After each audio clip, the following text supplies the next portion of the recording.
Hello, hello, CraftingMantis here, and welcome back to another episode of Life in the Village 2. So in the last episode, I ended up putting in these lovely apiaries behind me for our productive bees, which ended up leading me to discover that we need to go to the Nether. And so that is what we are going to be doing today.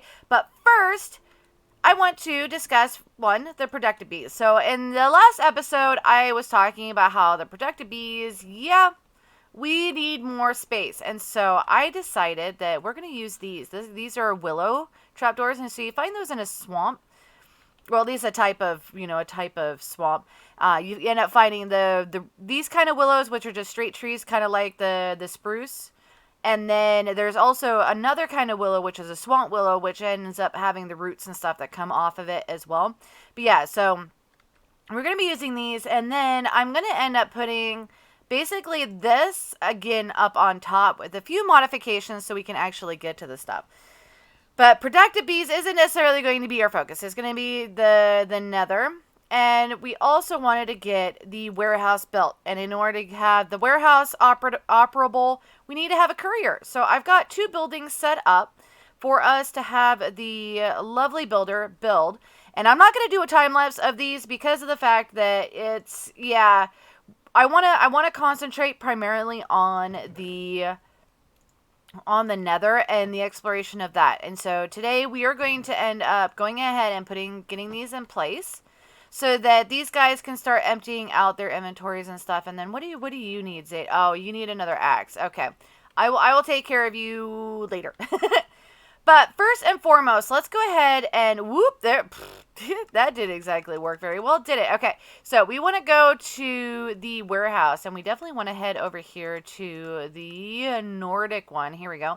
And we are definitely, okay, yeah, that is the right direction, just not where we need it placed. Yeah, okay, it's right there, and then there we go. Okay, so this is the level 1. So this is what what Case is going to end up building. And then the final form is, absolutely huge. Hopefully this will provide us all the space that we need. I mean, if it doesn't, we can always, work on other kind of storage options and stuff. But this should be enough storage space for our actual, community. So for what they need to automate, this will be just fine. So let's go ahead and we're going to place that down. Just like so. And then with this one, I want to come over here. Oh, I already have it in my inventory. And that is, that is it. So let's flip that around. And these, I've definitely found that these are similar in terms of the styles of builds. Because it's definitely doing the low to the ground roof on the build. And then, of course, it'll get really tall. So this is the level 1 for the courier's hut.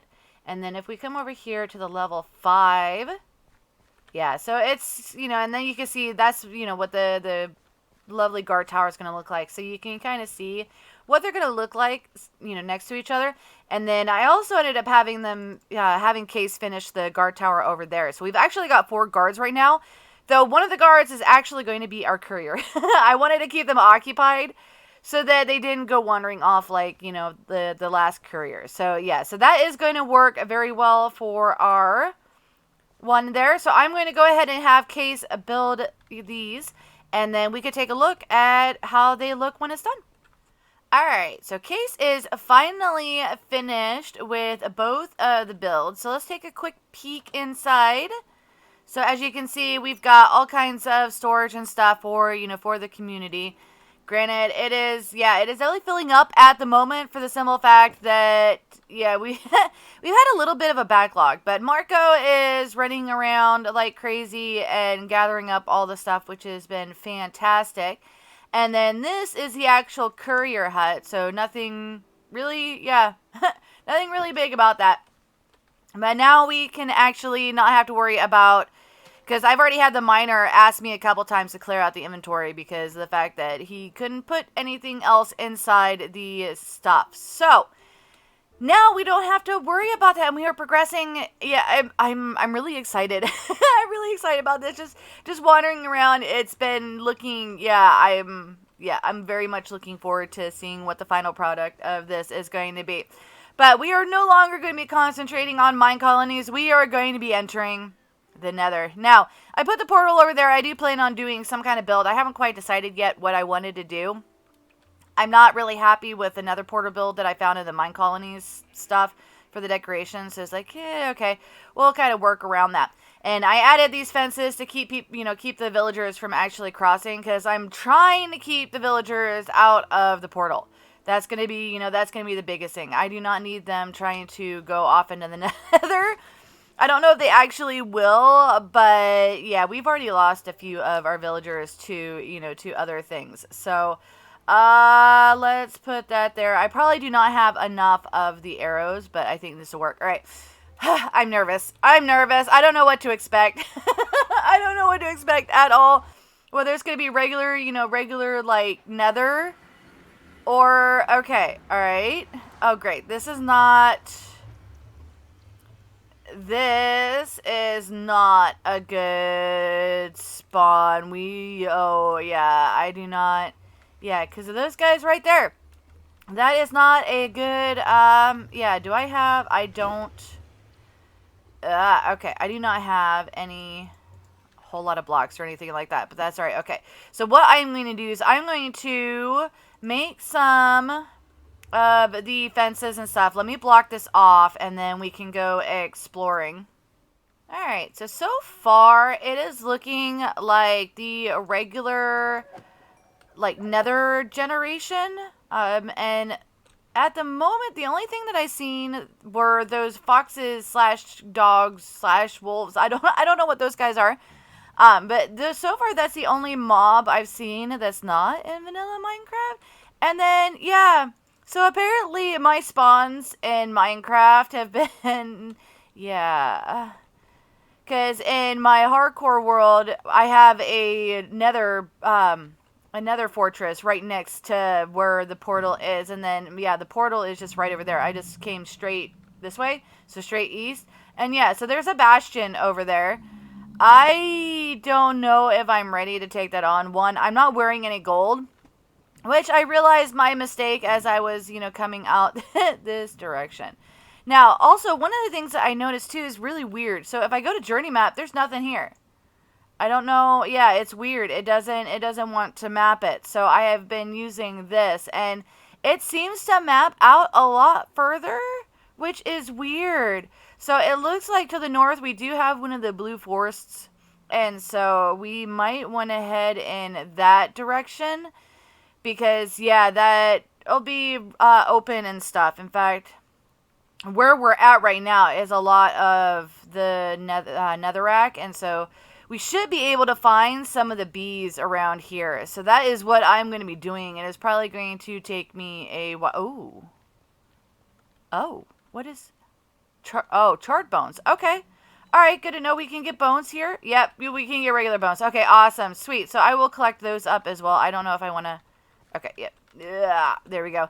But yeah, so I'm going to go explore a whole bunch and see if I can't find some of the beehives. Well, I think they're nests when they're actually in the wild. So let me do a whole bunch of exploring, and then I'll let you guys know if I find anything cool. So far I have had no luck finding the bees as of yet, but I have I have apparently found a whole bunch of these foxhound thingies. In fact, yeah, foxhound. Okay, they are foxhound. But yeah, as you can see, they're kind of everywhere. But we've also found a fortress, so this actually isn't. In fact, let me lure this guy over. That way we can take care of him, and I can go to the map. So we got the fortress here, and our portal is. Oh, I should have marked it on this map, but our portal is down in this area here, I believe. So it's not too far away. So, yeah, and then another thing, we apparently have, like, ghosts. The one that I ran into over here, it was actually, it was using the witch noises. So that was kind of funny. But yeah, so that is awesome that we found, we found a lovely nether fortress. I saw some of the wither skeletons up here, so I'm thinking about heading up here and up. Well, okay, well, taking care of this ghast first. Yeah, that's not loaded. But yeah, so going in, and then if I find any of the lovely chests or anything like that, I'll bring you guys back and kind of show you guys what kind of loot that I got. So, yeah, so I might have some good luck in terms of the actual, like, buildings kind of spawning in. However, I have the worst luck with them, apparently. Yeah, whatever this biome is, it completely cut off the fortress. So, I'm going to go explore over there, see, hopefully, fingers crossed, there is more fortress in that direction that didn't get cut off, but I'm definitely not going to hold my breath. So I finally figured it out. So I went exploring all over the place. Let's capture this guy before he accidentally goes through the portal. But I went exploring. All over the place over here, and I was not finding any bees at all. I mean, there was nothing. Absolutely nothing. And I'm like, okay, what is going on here? It's like I cannot find bees at all. And it's like, can we get something? Can we get some kind of bee or something, or some indication as to where I can find these lovely things? So I went over and I'm like, okay, let's see what exactly I'm looking for. So apparently I'm looking for a nether gold nest, a quartz nest, a soul sand nest, a glowstone nest. Yeah, so all of these. Oh, and the nether brick nest. We can't forget about that. All of those, we're supposed to have bees. But I'm going through it, and I'm not seeing a single bee floating anywhere. And so I was like, okay, do you know what? I'm going to go check these. Attracts crystalline bees in the nether. I'm like, wait a minute. It's like, why are we going around trying to search for bees when we can just make our own beehives? So that's what I did. I got some glowstone because we are going to have to get silk touch if we want to get the crystalline bee. So unfortunately, we cannot progress as much as I was hoping this episode. So we will definitely need to create a enchanting area. So I think that is going to be my next concentration. I think I'm out of diamonds, or pretty close to being out of diamonds. So I will most likely need to go and do another mining session. But we are able to at least get, let's see, I'll be able to get anything that comes in the soul sand. So let's come over here. So with this one, we can attract the ghostly bee. So I can get some of those. And then the gold bee for the nether. Well, no, I'll need to get silk touch for this one. Glowstone, I did. And then the nether brick. So this one here. This will get the magmatic bee. So I can work on, in between episodes, trying to get the ghostly as well as the magmatic by putting the nest in here. Because basically all you do is you put the nest down. So we go boop, just like that. And then we have the honey treats, which are made using the honeycomb and the honey bottle. And then you just right click on it. And I think it's 1200 seconds for it to repopulate, and then that's how I ended up getting this little cutie. So we now have this one, and so that's extremely exciting. And so with the glowing bee, we can go ahead and check right here, uses. This makes a glowing comb, so it is actually a producing bee, which is a phenomenal. And then we can use it with the chocolate mining bee in order to get the redstone bee. So we can I have a chocolate mining bee, so I can go ahead and breed up the redstone bee as well. So in this episode, we've got ourselves 2 newbies that we're going to be able to make. And so, yeah, so that's exciting. So what I'm going to do is I'm going to kind of continue making this look a little bit better. It's not, I'm not going to make it like a really great base area, but just basically enough for me to hang out, watch hives as they produce the lovely, lovely bees, which I am so excited for. And then, yeah. So, and we definitely need to get working on a enchanting area. So I'm thinking that next episode, we need to create an area for enchantment. So probably some kind of, because I know at some point later on in, with the Minecolonies, we do get, I think it's an enchanter. Hold on. Enchant. Oh, wow. Okay. Minecolonies. Do we have a Minecolonies one? Yes, Enchanter's Tower. So we do get that. However, that is much later. I think we have to get the university and stuff in order to get the enchanter and all of that. So that is definitely not something we can do at the moment. So in between episodes, I'm going to work on getting the bees that we can at the moment. And then I will design up a building so that we can actually do some kind of like a tower or something along those lines in the Nordic fashion, so we can actually have a enchanting area. So I definitely hope that you guys have enjoyed this episode, and if you did, definitely hit that like button. If you're new to the channel, click the Mantis icon to subscribe, then hit the bell button to get notified when I put out additional content. Want to check out more of my videos? Try the one on the left, or you could check out the playlist on the right. That's it for now, but I'll see you guys in the next episode.